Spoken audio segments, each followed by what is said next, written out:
So there's two kinds of donors. There's donors who are live donors.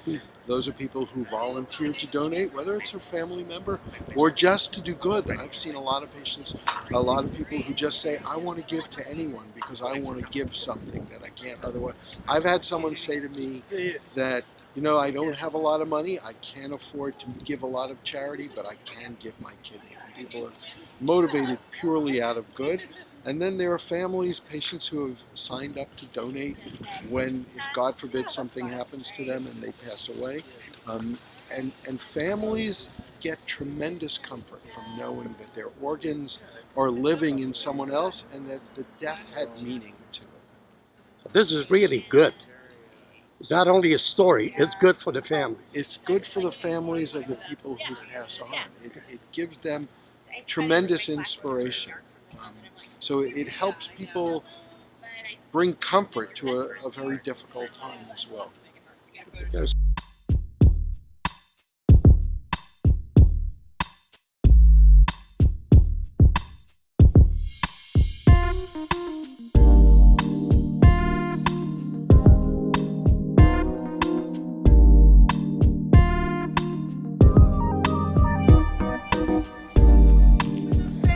Of the donors, and let them know that their loved one's spirit lives on in others.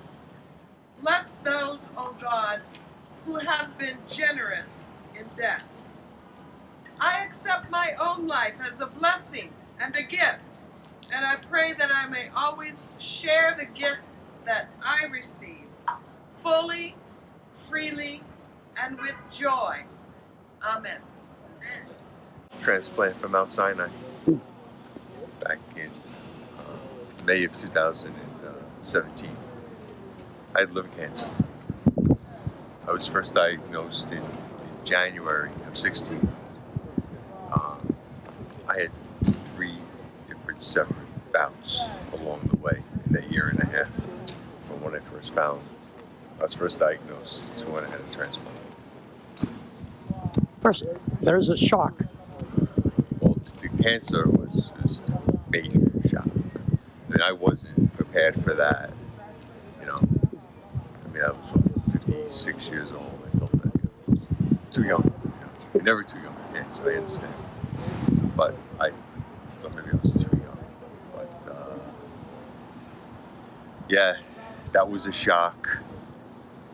It was something that I think I did wrong because I kept it internal. I didn't tell many people. Don't know why. That was my mistake. If any people can learn from my mistakes, you got to talk about it. You got to tell people.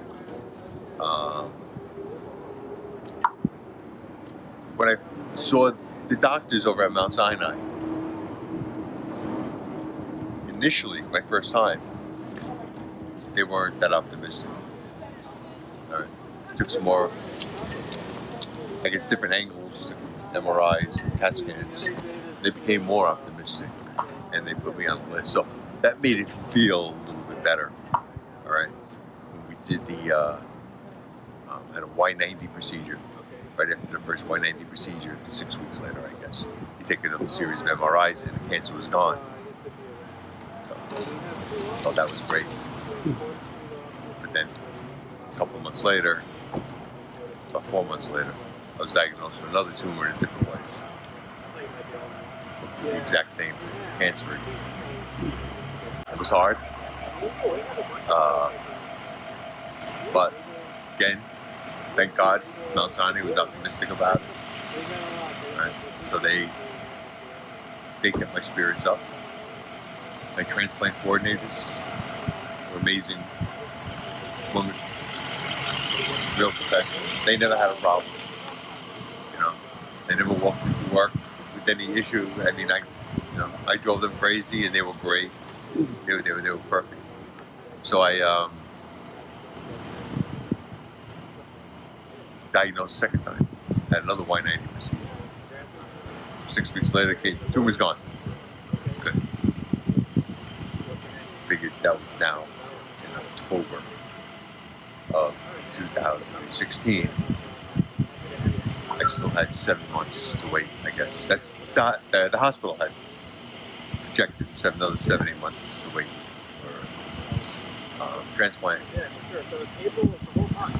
March, I was diagnosed with the third series of tumors. Beat that. 2 months later, I was called for. There was an available that matched me. My first reaction was selfish. It's old. Hopefully, it's old. It's old. But then right after that, your thought goes right to, wow, if somebody's going to die today. Somebody who I never met before. Somebody who I never spoke to talk about this. Who's going to give me the biggest gift I can ever get from anyone. And did you speak to everybody that lives on New York? I had the transplant. I felt great afterwards. I was walking around 2 days later. I was out of the hospital. I had the operation on a Saturday night. By Friday morning,